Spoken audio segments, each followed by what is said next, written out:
എല്ലാവർക്കും നമസ്കാരം. ഞാൻ സുധീഷ് തെലൂർ. ഞാനിപ്പം നിൽക്കുന്ന സ്ഥലം കണ്ടോ? ഇവിടെ മൊത്തം ചെണ്ടുമല്ലി കേട്ടോ. മഞ്ഞ കളറ്, ഓറഞ്ച് കളറ്, ഒരു അടിപൊളി ഒരു തോട്ടത്തിലാണ് ഞാൻ നിൽക്കുന്നത്. ഈ തോട്ടം നിൽക്കുന്നത് വേറെ എവിടെയല്ല, നമ്മുടെ ചോറ്റാനിക്കര മണ്ണിലാണ്. അത് നിങ്ങൾ മനസ്സിലാക്കണം. എരിവേലി ജംഗ്ഷനിലടുത്ത് വട്ടപ്പറമ്പിൽ എന്ന് പറയുന്ന സ്ഥലത്താണ്. അപ്പോൾ ഈ ഒരു തോട്ടം നോക്കി നടത്തുന്നത് ഒരു കുഞ്ഞ് കർഷകനാട്ടോ. അതാണ് നമുക്ക് ഏറ്റവും വലുത്. അതുകൊണ്ടാണ് ഇന്ന് ഞാൻ ഈ ഒരു വീഡിയോ നിങ്ങളുമായിട്ട് ഷെയർ ചെയ്യുന്നത്. ഇപ്പോൾ ഓണായി, അത്തരത്തിൽ നമ്മൾ വീടുകളിൽ മുറ്റത്ത് പൂവിടണം. അങ്ങനെ പൂക്കൾക്ക് വേണ്ടി നമ്മൾ മറ്റുള്ള സംസ്ഥാനങ്ങളെ ആശ്രയിക്കുമ്പോൾ നമ്മുടെ നാട്ടിൽ തന്നെ വളരെ മനോഹരമായി ചെയ്ത ഒരു കർഷകനെയാണ് ഇന്ന് ഞാൻ നിങ്ങൾക്ക് വേണ്ടി പരിചയപ്പെടുത്തുന്നത്. എന്നാൽ നമുക്ക് സ്വാഗതം ചെയ്യാം. അപ്പം ഇനി ഞാൻ കൂടുതലൊന്നും പറയുന്നില്ല, നമുക്ക് നേരെ ആ കർഷകൻ്റെ വിശേഷങ്ങളിലേക്ക് നമുക്ക് കിടന്നെല്ലാം. എന്താ പേരെന്താ? അഭിഷിൽ. ഒരു വ്യത്യസ്തമായ പേര് തന്നെ കേട്ടോ. അതുമാത്രമല്ല, ഒരു വ്യത്യസ്തമായ ഒരു കൃഷിയായിട്ടാണ് നമ്മുടെ അഭിഷിൽ മുന്നോട്ട് പോകുന്നത്. എന്ത് പറയണം ഈ ഒരു കൃഷിയായിട്ട് മുന്നോട്ട് പോകുമ്പോൾ? സന്തോഷം തന്നെ. ആരും ഇങ്ങനെ പറഞ്ഞു ഇങ്ങനെ നമുക്ക് ചെണ്ടുമല്ലി കൃഷി ചെയ്യാന്നൊക്കെ അങ്ങനെ ആരെങ്കിലും പറഞ്ഞാൽ? അങ്ങനെ പറഞ്ഞല്ല, എനിക്ക് തോന്നിയായിരുന്നു. കഴിഞ്ഞ കൊല്ലം ചെയ്യണമെന്നുണ്ടായിരുന്നു, പിന്നെ അത് പറ്റിയില്ല, വേണ്ട വെച്ചു. പിന്നെ ഈ വർഷം എന്തായാലും ചെയ്തു. ചെയ്യുക മാത്രമല്ല, അതിൽ വിജയം കൈവരിക്കും കൂടി ചെയ്തല്ലേ. ഇത്രയും ഒരു നല്ല രീതിയിൽ. ഇത് എത്ര സെന്റ് സ്ഥലത്താ? 10 സെന്റ് സ്ഥലത്ത് വളരെ മനോഹരമായിട്ടോ നമ്മൾ ഈ ഒരു തോട്ടം ഇവിടെ അറേഞ്ച് ചെയ്തിരിക്കുന്നത്. അതുമാത്രമല്ല, നമ്മൾ വെറുതെ ചെടി വെച്ച് പിടിപ്പിക്കുന്ന പോലെയല്ല, അതിനും ഒരു അടുക്കും ചിട്ടയൊക്കെ ഉണ്ട് അല്ലേ. കാരണം ഇവിടെ വന്ന് കാണുമ്പോൾ നമുക്ക് അറിയാൻ പറ്റും. ഇത് വെറുതെ പറയുന്നതല്ല. ചോറ്റാനിക്കര എരിവേലി ജംഗ്ഷനടുത്ത് എന്തോ സ്ഥലം എന്താണ്? വട്ടപ്പറമ്പിലാണ്. അപ്പോൾ താല്പര്യമുള്ളവർക്ക് നിങ്ങൾക്ക് നേരിട്ട് ഇവിടെ വന്ന് കാണാം ഈ ഒരു തോട്ടം എത്ര മനോഹരമായിട്ടാണ് അത് കൊണ്ടു നടക്കണമെന്ന്. അപ്പോൾ എന്തായാലും ഈ ഒരു കുഞ്ഞു കർഷകനെ സംബന്ധിച്ച് വളരെ വലിയൊരു കാര്യം തന്നെയാണ് അല്ലേ. നമ്മളിതിനു വേണ്ടി സമയം കണ്ടെത്തുക, ഈ ഒരു കൃഷിയുമായി അതിനുള്ള ഇൻട്രസ്റ്റ്.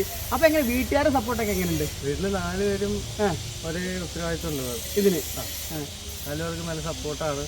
അച്ഛൻ നനയ്ക്കും, എല്ലാവരുമായിട്ട് ഉണ്ട്. അതല്ലേ. അപ്പോൾ എല്ലാവരും ഈ സപ്പോർട്ട് കിട്ടുമ്പോൾ തന്നെ നമുക്ക് ഇത് തുടർന്ന് കൊണ്ടുപോകുമ്പോൾ ഒരു ഇൻട്രസ്റ്റ് അല്ലേ മനസ്സിന്, അല്ലേ. അപ്പോൾ അത് സത്യം പറഞ്ഞാൽ അത് വളരെ വലുത് തന്നെ കേട്ടോ. കാരണം ഒരു കൃഷിയായിട്ട് മുന്നോട്ട് പോകുമ്പോൾ അതൊരു വീട്ടിൽ നിന്ന് കിട്ടുന്ന സപ്പോർട്ട് വളരെ വലുത് തന്നെയാണ്. ഇനിയിപ്പോൾ മോനാണ്, അവൻ നോക്കിക്കോട്ടെ, അങ്ങനെയൊന്നല്ല, അവർ ചേർത്ത് പിടിക്കുകയാണ് ഈ ഒരു കർഷകരെ. കാരണം നമുക്ക് അഭിമാനിക്കാം, നമ്മുടെ നാടിനെ അഭിമാനിക്കാം. ഇതുപോലുള്ള കർഷകരെ നമ്മൾ നാടിന് ഇനിയും വേണം.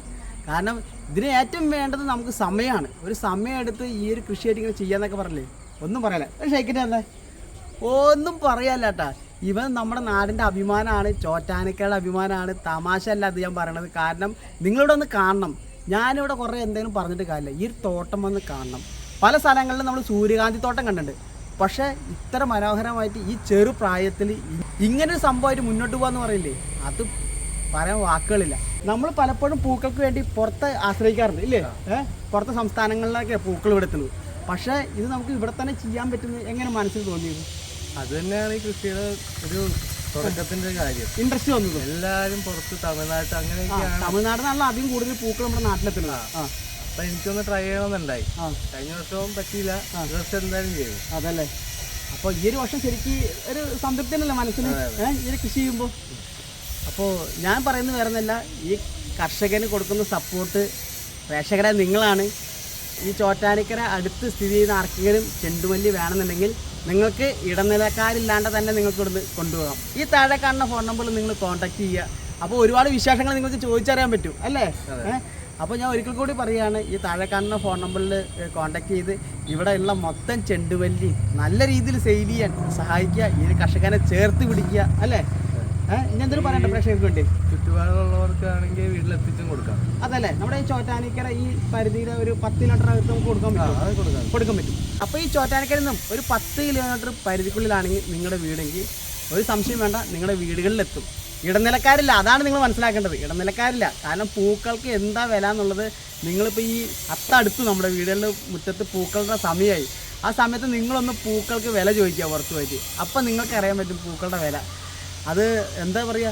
അപ്പോൾ ആരിതൊന്നും സത്യം പറഞ്ഞാൽ നമുക്ക് നമ്മുടെ കേരളത്തിൽ നമ്മുടെ നാടുകളിൽ തന്നെ നമ്മുടെ വീടുകളിൽ തന്നെ ഇതുപോലെ കൃഷി ചെയ്യാന്നുള്ളത് തെളിയിച്ചിരിക്കുകയാണ് ഈ ഒരു കുഞ്ഞ് കർഷകൻ. അപ്പോൾ ഈ ഇതിലേ ഒരു കുറേ കെട്ടൊക്കെ കാണണ്ടല്ലോ, അതെന്താ സംഭവം? അതെന്താ വെച്ച് കഴിഞ്ഞാൽ മഴ കുടിക്കഴിഞ്ഞാൽ പൂവിന് വെയിറ്റ് വരും. അപ്പോൾ അത് ചാഞ്ഞു പോകാനുള്ള സാധ്യതയുണ്ട്. അത് ശരിയാട്ടോ. പണ്ട് ഞാൻ ചെറുപ്പത്തിൽ ഇതുപോലെ നമ്മൾ വീടുകളിൽ ചെണ്ടുമല്ലി പൂക്കളുകൊണ്ട് മുറ്റത്ത് പൂക്കളൊക്കെ ഇട്ട് കഴിഞ്ഞാൽ അന്നത്തെ ദിവസം കഴിഞ്ഞാൽ അടുത്ത ദിവസം നമ്മളിത് എടുത്ത് തൊട്ടടുത്തുള്ള എന്തെങ്കിലും പറമ്പിലിടും. അപ്പോൾ അവിടെ അത് ഓട്ടോമാറ്റിക് അത് ഉണങ്ങി അവിടെ നിന്ന് തന്നെ വിത്തൊക്കെ ആയിട്ട് മുളച്ച് ഇതുപോലെ പൂവായിട്ട് വന്നു കഴിഞ്ഞാൽ അതിനെ ബാലൻസ് ചെയ്യാൻ പറ്റില്ല. അപ്പോൾ സത്യം പറഞ്ഞാൽ ഞങ്ങളുടെ വീട്ടിലത്തെ സാധനം ഇങ്ങനെ ഒടിയും, അപ്പോൾ തന്നെ ഒടിയും. അപ്പോൾ ഇതൊന്നും പാടില്ല, നമുക്ക് നല്ല രീതിയിൽ വിളവ് വേണമെന്നുള്ളൊരു സംഭവം എൻ്റെ മനസ്സിലുണ്ട് അല്ലേ. കാണുമ്പോൾ തന്നെ ഇവിടെ വളരെ മനോഹരം കേട്ടോ. ഇത് ഞാൻ വെറുതെ പറയുന്നതല്ല, നിങ്ങൾ ഇവിടെ വന്ന് കാണണം, ഈ ഒരു കുഞ്ഞു കർഷകനെ സപ്പോർട്ട് ചെയ്യണം. അപ്പോൾ നമ്മൾ ഈ കൃഷി ചെയ്യാൻ വേണ്ടിയിട്ടേ നമ്മൾ എന്തൊക്കെ കാര്യങ്ങൾ ശ്രദ്ധിക്കേണ്ടത്? കാരണം ഇത് കാണുമ്പോൾ പല ആൾക്കാരും എനിക്ക് കൃഷി ചെയ്തൊക്കെ കൊള്ളാം എന്ന് പറയും. കാരണം ആ രീതിയിലാണ് ഇവിടുത്തെ സംഭവം ഇവിടെ വന്ന് കാണുമ്പോൾ ഉള്ളത്. അപ്പോൾ നമ്മൾ ഈ കൃഷി ചെയ്യുമ്പോൾ എന്തൊക്കെ കാര്യങ്ങൾ നമ്മൾ ശ്രദ്ധിക്കേണ്ടത്? ആദ്യം തൈ നടുമ്പോൾ തന്നെ നമ്മളൊന്ന് വളം ചെയ്യണം. ജൈവവളം ഏതെങ്കിലും കൊടുത്താൽ മതി അല്ലേ. പിന്നെ മണ്ണ് വെട്ടി കൊടുക്കണം. അതിന് വേണ്ട കറക്റ്റായിട്ട് ആ ഒരു ഇതിലല്ലേ റൂട്ടിൽ വേര് വരുന്നതനുസരിച്ച് മണ്ണ് വെട്ടി കൊടുക്കണം. അതൊക്കെ ശരിക്കും അതിന്റെ ബാലൻസിങ്ങിന് ഒരു ഇതാണല്ലേ. അപ്പൊ മണ്ണ് വെട്ടി കൊടുക്കുമ്പോഴത്തേക്കും കൂടുതൽ വളം വലിച്ചെടുക്കും. അപ്പൊ ഒന്നുകൂടെ വളം ചെയ്താലും കുഴപ്പമില്ല. അതല്ലേ, അതൊന്നും കുഴപ്പമില്ല. അതിപ്പോ എത്രയല്ലേ പഠിക്കണേ? പ്ലസ് ടു കഴിഞ്ഞിരിക്കും. പ്ലസ് ടു പഠിച്ച് കഴിഞ്ഞ് ഇപ്പൊ ഇനി ഡിഗ്രിക്ക് പോകാൻ പോലെ.